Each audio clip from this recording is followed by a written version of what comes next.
မင်္ဂလာပါရှင်။ဩဂုတ်လ16ရက်နေ့အတွက်မနက်ခင်းမိုးလေဝသသတင်းကိုတင်ဆက်ပေးပါမယ်။ကပလီပင်လယ်ပြင်နဲ့ဘင်္ဂလားပင်လယ်အော်တို့မှာမုတ်သုံလေအားကောင်းနေပါတယ်။ဘင်္ဂလားပင်လယ်အော်မြောက်ပိုင်းမှာ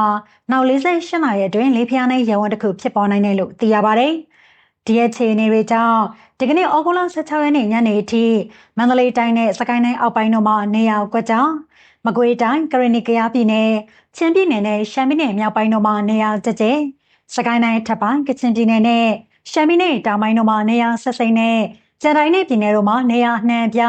မိုးထစ်ချုံရွာသွန်းနိုင်ပြီးရွာရန်ရှာနှုံးပြည့်ဖြစ်ပါတယ်။ရန်ကုန်တိုင်းပဲခူးတိုင်းအေရဝတီတိုင်းတနင်္သာရီတိုင်းကချင်ပြည်နယ်ကရင်ပြည်နယ်မွန်ပြည်နယ်နဲ့ရခိုင်ပြည်နယ်တို့မှာတော့နေရာကွက်ပြီးမိုးကြီးနိုင်ပါတယ်။မြန်မာကမ်းရိုးတန်းတစ်လျှောက်နဲ့ကမ်းလွန်ပင်လယ်ပြင်တို့မှာတခါတည်းမိုးသက်လေပြင်းတွေကျရောက်ပြီးလှိုင်းကြီးနိုင်ပါတယ်။မိုးသက်လေပြင်းကျဆင်းမှာရေပြင်းမြေပြင်းလေဟာ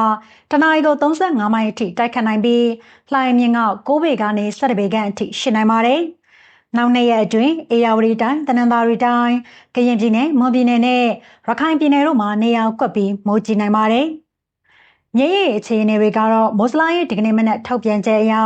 မအူပင်မြို့နယ်ကတိုးမြေရီဟာစိုးရင်ရေမှတ်အောက်နှစ်လက်မအလိုမှာရောက်ရှိနေပြီးအဆိုပါမြေရီကနောက်တရက်အတွင်းဒီရေတက်ချိန်မှာစိုးရင်ရေအမှတ်အထက်ကိုကျော်လွန်ရောက်ရှိနိုင်ပါတယ်။ဒါကြောင့်မအူပင်မြို့နယ်အတွင်းကမြကန်အနီးနဲ့မြေနေပိုင်းမှာနေထိုင်ကြသူတွေအနေနဲ့ကြိုတင်သတိပြုကြဖို့နဲ့မြေရီမြင့်တက်လာပါက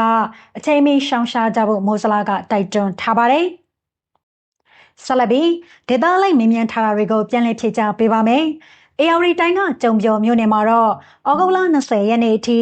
မိုးအနှင်းငယ်ကနေအသင်းအသင်းရွာသွန်းနိုင်ပြီးနေရာကွက်ပြီးမိုးသေးထန်နိုင်ပါတယ်။မကွေးတိုင်းက6မြို့နယ်မှာတော့မိုးရွာနိုင်ခြေအလွန်နှဲပါနေပြီးမွန်လွယ်ညနေပိုင်းအချိန်တွေမှာသာအနှဲငယ်မြမိုးထစ်ချုံနိုင်ပါတယ်။မကွေးတိုင်းက6မြို့နယ်မှာတော့မိုးရွာနိုင်ခြေအလွန်နှဲပါနေပြီးမွန်လွယ်ညနေပိုင်းအချိန်တွေမှာသာအနှဲငယ်မြမိုးထစ်ချုံနိုင်ပါတယ်။ဩဂုတ်လ16ရက်နေ့အတွက်မနက်ခင်းမိုးလေဝသသတင်းကိုတင်ဆက်ပေးခဲ့တာပါ။မိုးလေဝသသတင်းတွေကိုနေ့စဉ်မနက်ပိုင်းနဲ့ညနေပိုင်းအချိန်တွေမှာတင်ဆက်ပေးနေတာဖြစ်လို့စောင့်မျှော်ကြည့်ရှုနိုင်ပါတယ်။မြန်မာနိုင်ငံသူနိုင်ငံသားအလုံးကိုယ်စိတ်နှဖျားကျန်းမာချမ်းသာပြီးလက်ရှိရင်ဆိုင်နေရတဲ့ရေဘေးနဲ့စစ်ဘေးတွေကနေလည်းအမြန်ဆုံးကင်းဝေးပါစေလို့ဆုတောင်းမေတ္တာပို့သလိုက်ပါတယ်ရှင်။